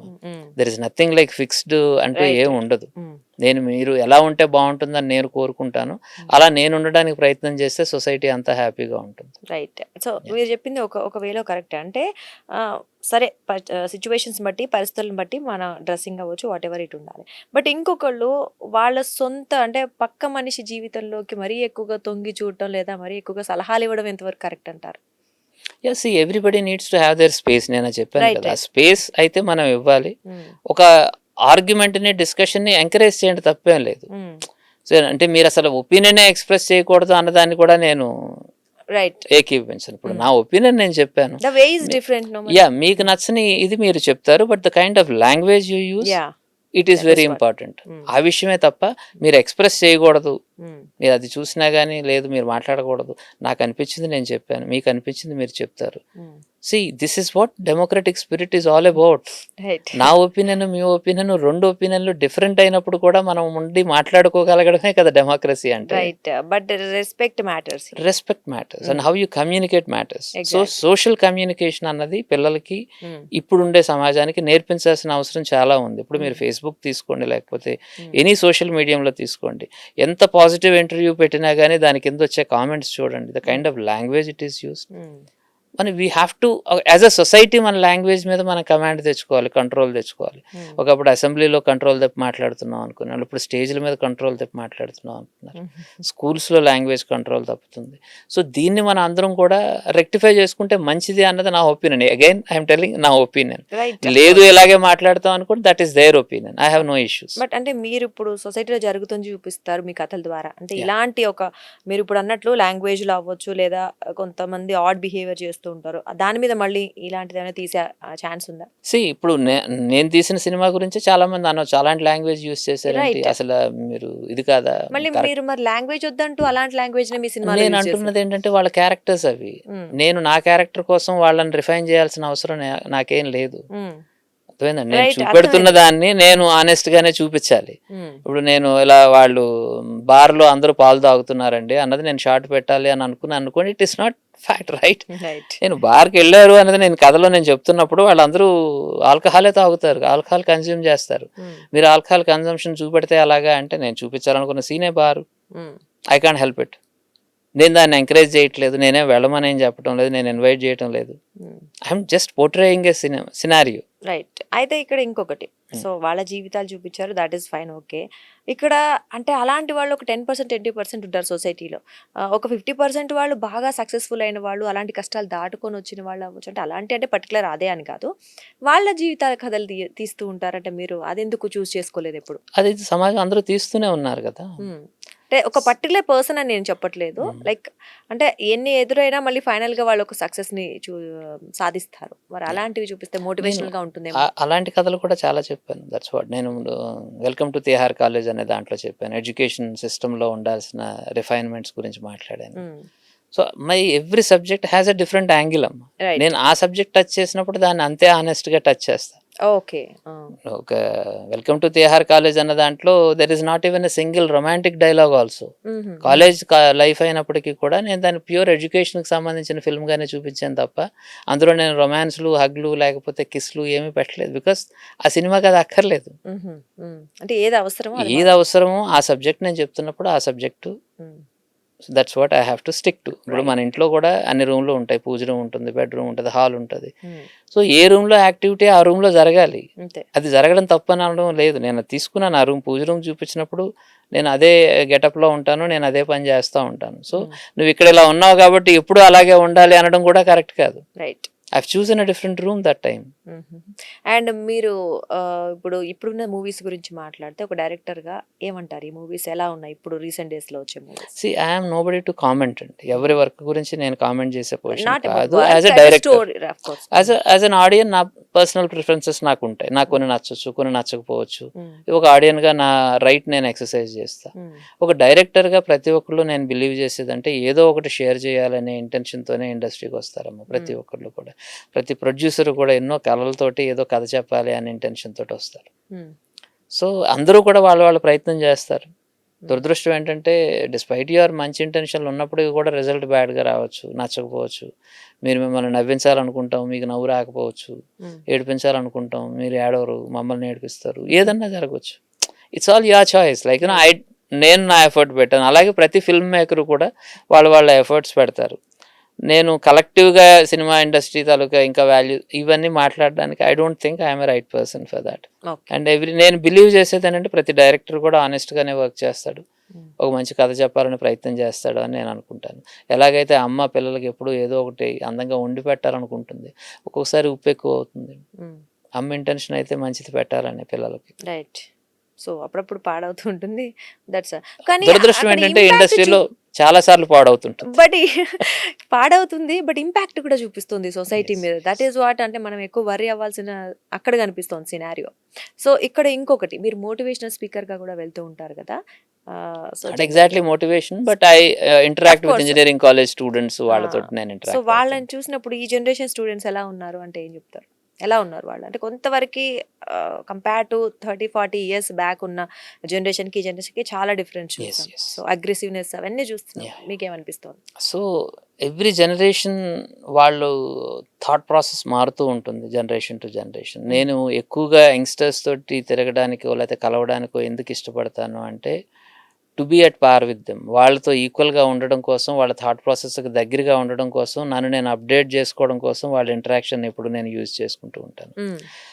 నేను చూసినది చాలా ఐడియలిస్టిక్గా ఉన్న పిల్లల్ని చూశాను, చాలా హెడోనిస్టిక్గా ఉన్న పిల్లల్ని చూశాను. ఐడియలిస్టిక్ అంటే దేశం కోసం లేదా జనం కోసం ప్రాణాలు కూడా అంత ఆలోచించే వాళ్ళు ఉన్నారు. నేను బాగుంటే చాలు అనుకునే అంత ఆలోచనలో ఉన్న వాళ్ళు ఉన్నారు. ఉంటారు. రెండు ఎక్స్ట్రీమ్స్లో కూడా నేను చూశాను ఈ జనరేషన్లో ఎస్పెషల్లీ. హైట్ ఆఫ్ అంటే నేను చూడని ఇంతకుముందు చూడనంత ఐడియలిజము చూశాను, అండ్ నేను ఇంతకుముందు చూడనంత కమర్షియాలిటీ కూడా చూశాను. But they are far matured than me. నాకంటే చాలా మెచ్యూర్డ్, చాలా బాగా అర్థం చేసుకుంటున్నారు సమాజాన్ని. That is what my observation is. But కొంతమంది విషయంలో డిప్రెషన్ కానివ్వండి, లేకపోతే సోషల్ ఐసోలేషన్ అనేవి కానివ్వండి, ఈ సోషల్ మీడియా వలన జరుగుతూ ఉన్న డ్రిఫ్ట్ ఏదైతే ఉందో ఇదొకటి అన్ఫార్చునేట్. ఇక్కడ అన్నీ తెలుసుకోవడం కూడా ఒక్కొక్కసారి ప్రాబ్లమే అవుతుందేమో, అంటే ఏజ్కి అవసరానికి మించి. ఎస్, కొన్నిసార్లు ఏమిటంటే ఎగ్జాస్ట్, మన ఆప్షన్స్ అన్నీ అయిపోయిన తర్వాత మనం ఎగ్జాస్ట్ అవుతాం. సో స్పీడ్ విపరీతంగా పెరగటం అన్నది కూడా కొన్నిసార్లు ప్రాబ్లం. సో యాక్సెలరేషన్కి ఒక లిమిట్ ఉంటుంది. 50, 60 అయింది, 60, 70 అయింది, 80 అయింది. ఒక టైంకి వెళ్ళేసరికి ఏంటంటే you will not be satisfied. Regular life satisfied కావు. You get easily bored. Boredom అన్నది అనుభవించడానికి ఇప్పుడు వాళ్ళు రెడీగా లేరు. ఒక నిమిషాన్ని మించి ఎవరు భరించలేరు ఇంకొకటి. రైట్. నాకు నచ్చిన మాట చెప్తుంటేనే ఒక 2 నిమిషాలు నేను వింటాను తప్ప, నాకు నచ్చంది ఎవడన్నా చెప్తూ ఉంటే 3వ నిమిషం వినే పరిస్థితి లేదు. అలాంటి ఒక రెస్ట్లెస్ సమాజం అయితే క్రియేట్ అయింది. బోర్డమ్ అన్నది పెరిగిపోయింది. అది మీడియా మీద కూడా ఇంపాక్ట్ చూపెడుతుంది. ఇప్పుడు మన యూట్యూబ్ థంబ్నైల్స్ చూస్తేనే అర్థమవుతుంది వాళ్ళని ఎలా పట్టుకోవాలి, పట్టిన తర్వాత వాళ్ళని ఎలా ఆపుకోవాలి అన్నది పెద్ద కష్టం అయిపోయింది ప్రతి ఒక్కరికి కూడా. సో ఎందుకంటే బికాస్ అటెన్షన్ స్పాన్స్ పడిపోయాయి. దానివల్ల లైఫ్లో తర్వాత ఏమిటి అన్న దానికి ఆన్సర్ దొరకట్లేదు. అన్నీ చూసేసారు, అన్ని వెంటనే చూసేసరికి ఇంకా తర్వాత ఏం చూడాలి అనేది తెలియట్లేదు. So that's what actually even in the romance also, in relationships also చాలా యంగ్ స్టేజ్ లోనే మొత్తం ఎగ్జాస్ట్ అయిపోయేసరికి ఆఫ్టర్ దట్ ఏంటి ఇంకా ఇన్ని సంవత్సరాలు ఇదే దీంతో బతకాలి, ఇంకేముంది కొత్తగా అంటే ఏమి లేదు. There is nothing, because they have seen everything. Right, of course.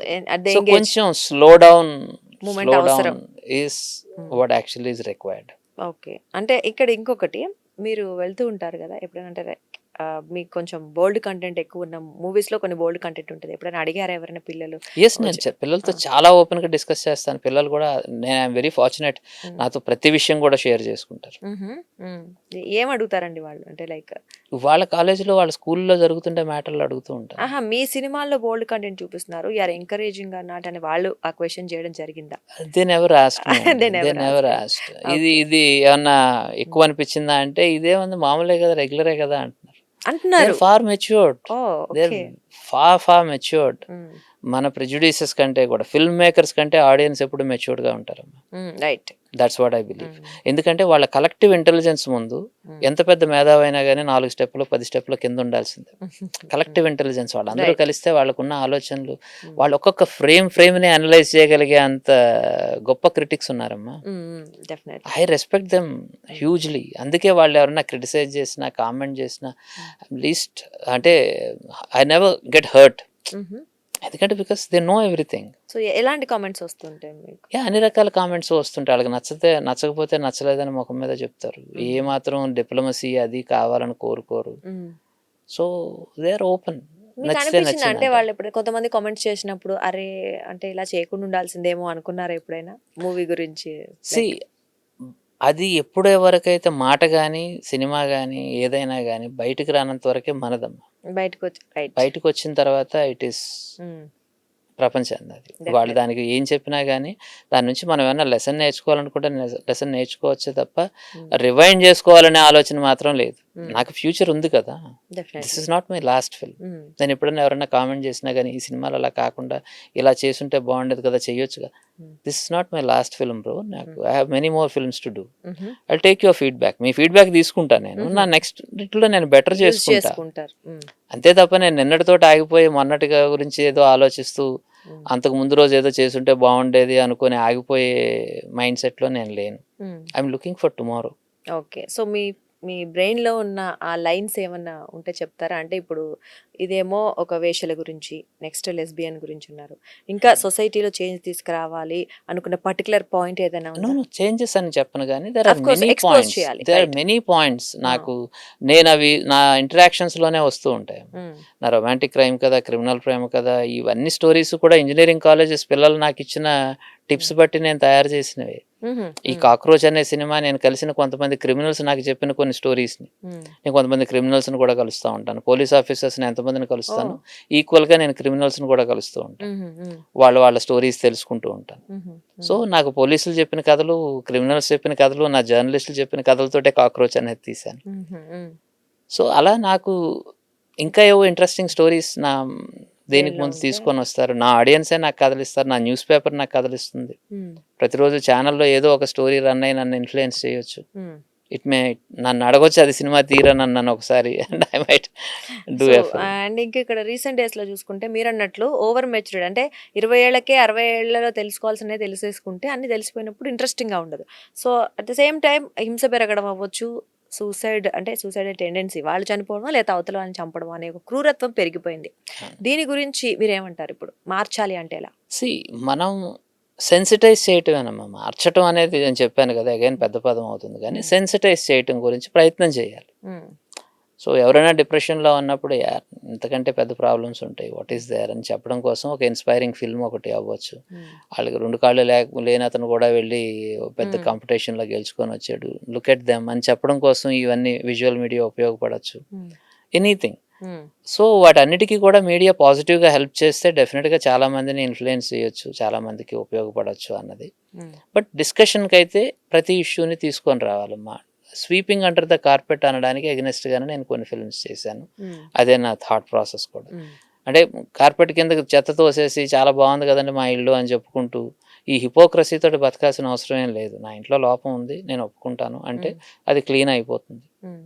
ఒక జనరేషన్ లేట్ అవ్వచ్చు, బట్ డెఫినెట్గా క్లీన్ అవుతుంది. క్లీన్ అవుతుంది అంటారంటే రోజు రోజుకి పెరుగుతూ ఉంటాయి తప్ప ఎక్కడ తగ్గినట్టుగా. అంటే ఒకళ్ళని చూసి ఒకళ్ళు వాళ్ళకి ఏం జరిగిందో వాళ్ళు చూస్తున్నారు. అంటే ఐదర్ అది చనిపోవడమా వాట్ ఎవర్, ఆ ఫ్యామిలీ దెబ్బతిన్న చూస్తున్నారు, బట్ స్టిల్ మళ్ళీ అదే కంటిన్యూ చేస్తున్నారు. ఇట్స్ పెద్ద సొసైటీ. మనం 140 కోట్ల మంది ఉన్నాం. మనకు అక్కడక్కడ స్పారడాయిక్ ఇన్సిడెంట్స్ ప్రతి సమాజంలోనూ ప్రతి టైంలో కూడా జరుగుతూ ఉంటాయి. కొన్నిసార్లు ఏంటంటే మనం కొన్నిటిని మ్యాగ్నిఫై చేస్తాం మీడియా ఉండటం వలన.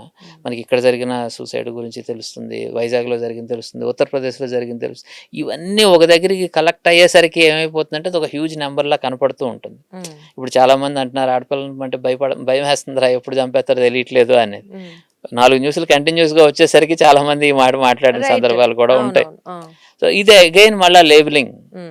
ఈ లేబుల్ వేసేసి ఆడవాళ్ళంతా ఇలాగే, సాఫ్ట్వేర్ అమ్మాయిలంతా ఇలాగా, లేకపోతే వీళ్ళంతా అబ్బాయిలంతా ఇలా. This is not the way. మనం ప్రతి ఒక్కరు ప్రతి రిలేషన్ని కేస్ టు కేస్ కొత్తగానే ఉంటాయి. వాటిలో అంత తొందరగా ఇన్ఫ్లుయెన్స్ కాకూడదు అన్నది మాత్రమే నేను నా ఆడియన్స్కి కానీ లేకపోతే ప్రేక్షకులకు కానీ వాళ్ళు వినడానికి రెడీగా ఉంటే చెప్పడానికి ఉన్న సిద్ధంగా ఉన్న మాట ఇది ఒకటే. Don't get easily influenced. ఎవరు పడితే వాళ్ళు మిమ్మల్ని ఇన్ఫ్లుయెన్స్ చేసేసే అంత వీక్ హార్టెడ్గా ఉండొద్దు అన్నది. ఇప్పుడు ఎందుకంటే ప్రతి ఒక్కళ్ళు ఇన్ఫ్లుయెన్సర్స్. ఇన్ఫ్లుయెన్సర్స్ అంటే నేను మిమ్మల్ని ఇన్ఫ్లుయెన్స్ చేయగలుగుతున్నానంటే నేను ఇన్ఫ్లుయెన్సర్ని అయిపోయినట్టు. సో ఎక్కువ సొసైటీలో ఎక్కువ విపరీతంగా ఇన్ఫ్లుయెన్సర్స్ పెరుగుతున్నారు అంటే సొసైటీ వీక్ అవుతూ ఉంది అన్నది అర్థం. ఎందుకంటే ఎవరు చెప్పిందన్నా వినడానికి ఇన్ఫ్లుయెన్స్ అయిపోవడానికి రెడీగా ఉన్నాం కాబట్టి ఇంతమంది ఇన్ఫ్లుయెన్సర్స్ వస్తున్నారు. వాళ్ళ కాంట్రిబ్యూషన్ ఏంటి అల్టిమేట్గా అంటే question, but they are influencing. అందుకని మనకు అక్కర్లేనివి కొనిపిస్తున్నారు, వద్దనుకున్న వాటిని చూపిస్తున్నారు, ఆడకూడదు అనుకున్న ఆటలు ఆడిపిస్తున్నారు, అన్ని రకాలు చేయగలుగుతున్నారు. బికాస్ మనం చాలా వీక్ మైండ్ తోటి ఉన్నాము. మన రిమోట్ కంట్రోలర్ అందరి చేతికి ఇచ్చేస్తున్నాం. ఎవరు పడితే వాళ్ళు మనల్ని ఆపరేట్ చేస్తా ఉన్నారు. దాని ప్రకారం మనం డిప్రెషన్‌కి వెళ్ళిపోతున్నాం, వాలిడేషన్‌కి వెళ్ళిపోతున్నాము, హైకి వెళ్ళిపోతున్నాం, డ్రగ్స్‌కి వెళ్తున్నాం, అన్నిటికీ వెళ్తున్నాం. బికాస్ వాలిడేషన్ అన్నది మనం అందరికీ ఇచ్చేసాం. ఫలానా వాళ్ళ ఉంటే చాలు నేను గొప్పవాడిని అనే ఒక కొన్ని రాంగ్ నోషన్స్ అన్నిటిని కూడా we started buying. Right. But చట్టాలు కూడా కొన్ని కొత్తవి తీసుకొస్తున్నాయి ఇలాంటి వాళ్ళ కోసం. నిర్భయ అవ్వచ్చు, దిశ అవ్వచ్చు. బట్ ఏమైనా ఉపయోగం ఉందంటారా మీ దృష్టిలో? డెఫినెట్గా ఉంటుందమ్మా. డెటరెంట్ అన్నది అవసరం. సి మనం as a society 90% or 99% or very positive people అమ్మ. చాలా మంది మంచి వాళ్ళు ఉన్నారు కాబట్టి ఇంత తక్కువ మంది పోలీస్ తోటి కూడా మనం ఈ వ్యవస్థను రన్ చేయగలుగుతున్నాం. ఓకే. అందరం క్రిమినల్స్ అయితే ఈ పోలీసులు అసలు సరిపోరు. సో మనం చాలా మంచివాళ్ళం. Basically 90% of us are very very good. అది. సో ఈ నిర్భయ కేసులు కొంతమంది ఉంటారు, సోషల్ డీవియంట్స్ ఉంటారు, వాళ్ళకి డెటరెంట్గా పనిచేస్తూ ఉంటుంది. మంచోడు ఎప్పుడు మంచోడే. వాళ్ళు అంటే బాగా చదువుకున్న వాడిని మీరు గవర్నమెంట్ స్కూల్లో పెట్టినా అయితే పెద్ద కాన్వెంట్లో పెట్టినా ఆడి మార్కులు అయితే వాళ్ళకి వస్తాయి. అలాగే వీళ్ళు మంచోళ్ళు మంచోళ్ళే. తప్పితే ఏంటంటే మంచివాళ్ళని చెడగొట్టకుండా, మంచివాళ్ళు ఉంటే భయం ఉంటుంది మనకు. సొసైటీ అంటే భయం, దేవుడు అంటే భయం, అలాగే చట్టం అంటే భయం. ఆ భయాన్ని చూపించడం కోసం ఇవి ఉపయోగపడతాయి తప్ప నేను అంటున్న ఈ కాక్రోచ్లు ఎవరైతే ఉన్నారో ముందు అవి బయటికి రాకుండా సొసైటీని క్లీనప్ చేయాల్సిన అవసరం కూడా ఉంది అంటున్నాను నేను. మూలాల నుంచి వాళ్ళకి ఒక ప్రాపర్ ఎడ్యుకేషన్, లేకపోతే వాళ్ళకి ఒక ఎథిక్స్ గురించి, ఈవెన్ మన స్కూల్స్లో కూడా ఎథిక్స్ గురించి, పెద్దవాళ్ళని ఎలా రెస్పెక్ట్ చేయాలి, లేకపోతే ఎలాంటి భాష వాడాలి, ఇవన్నీ కూడా మనం నేర్పించగలిగితే డెఫినెట్గా ఒక బెటర్ సొసైటీ వస్తుంది. సో డెఫినెట్లీ ఎక్కడైనా మూలాలను స్టార్ట్ అవ్వాలి. అండ్ పేరెంటింగ్ నుంచి, స్కూలింగ్ నుంచి, అంటే చైల్డ్ చిన్నప్పటి నుంచే స్టార్ట్ అయితే కొంతవరకు వీటిని కంట్రోల్ చేయొచ్చు. నేను ఎల్జిబిటీలో ఈ టాపిక్ నే డిస్కస్ చేశాను. Family, school, society, work place, ఈ నాలుగిట్లో ఎలా ఒక రెస్పెక్ట్ ఒక దొరికితే మీ చాయిస్ ఎలా ఉన్నప్పటికీ కూడా మిమ్మల్ని ఒక మనిషిలా గుర్తించగలిగి మీకు రెస్పెక్ట్ ఇవ్వగలిగితే వాళ్ళు రోడ్ల మీద పడి లేకపోతే ఇన్ని ప్రాబ్లమ్స్ ఫేస్ చేయాల్సిన అవసరం ఉండదు. సో అది ఫ్యామిలీలో కూడా యాక్సెప్టెన్స్ ఉండాలి, స్కూల్ లెవెల్లో యాక్సెప్టెన్స్ ఉండాలి, వర్క్ ప్లేస్లో ఉండాలి. అంటే ఎల్జిబిటీ సపోర్ట్ చేస్తున్నట్ట, అంటే ఇక్కడ లైక్ లెస్బియన్స్ సపోర్ట్ చేస్తున్నారు? నో, ఇట్స్ ట్రాన్స్జెండర్స్ కి సంబంధించింది, కానీ దట్స్ దేర్ చాయిస్ అమ్మా. నేను బట్టలు వీటి గురించి చెప్పినట్టు దట్ ఈస్ దేర్ చాయిస్. ఇది మనం మెజారిటీ ఎక్కువగా ఉన్నారు కాబట్టి, మెజారిటీ థాట్ ప్రాసెస్కి మీరు అనుగుణంగా లేరు కాబట్టి మిమ్మల్ని తక్కువగా అనుకుంటాం, క్రిమినల్స్గా అనుకుంటాం, సోషల్ డీవియంట్స్లా అనుకుంటాం అన్నది కరెక్ట్ కాదు.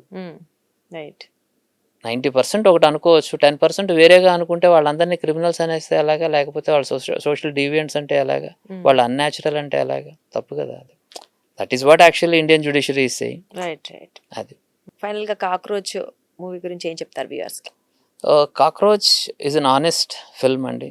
శ్రీలక్ష్మి పిక్చర్స్ బ్యానర్లో బాపిరాజు గారు గతంలో నాతో రొమాంటిక్ క్రిమినల్స్, 69 సంస్కార కాలనీ లాంటి మంచి హిట్ సినిమాలు తీసిన సేమ్ ప్రొడ్యూసర్ ఈ సినిమాని తీశారు. నేను వైజాగ్ అండ్ సరౌండింగ్ ప్లేసెస్లో ఎక్కువ షూట్ చేశాను. చాలా వైలెంట్గా ఉంటుంది, లేకపోతే బోల్డ్గాను ఉంటుంది కంటెంట్. ఎందుకంటే నేను తీసుకున్న ఇన్సిడెంట్స్ అలాంటివి, నేను ఒక కొత్త ప్రపంచం చూపించడానికి ప్రయత్నం చేశాను. సో అందు గురించే ఆర్టిస్టులను కూడా అనిల్, అభిలాష్ సుంకర అండ్ అలాగే ప్రేమ్ గారు, నవీన్, వీళ్ళు యాక్చువల్లీ ఫైటర్స్, ఇండస్ట్రీలో ఫైట్స్ డిపార్ట్మెంట్లో ఉన్నవాళ్ళు. వాళ్ళ చేత నేను ఈ క్యారెక్టర్స్ని చేయించడం జరిగింది. అంటే ఆర్టిస్టులకి ఫైటింగ్ నేర్పించడం కంటే ఫైటర్స్కి యాక్టింగ్ చెప్పించి వాళ్ళ చేత నేను ఫిల్మ్ చేశాను. సో డెఫినెట్గా ఒక డిఫరెంట్ ఎక్స్పీరియన్స్ ఆడియన్స్ వాళ్ళు ఇస్తారని నేను నమ్ముతున్నాను. అండ్ అందులో ఒక మంచి ప్రామినెంట్ క్యారెక్టర్లు తీర్థ చేయడం జరిగింది. సొంత ఊరు సినిమాలో బెస్ట్ యాక్ట్రెస్ తీసుకున్న అమ్మాయి. Again she acted in this film Malli అనే క్యారెక్టర్లో. అండ్ మీనాక్షి అనే ఒక అమ్మాయిని ఇంట్రడ్యూస్ చేశాను.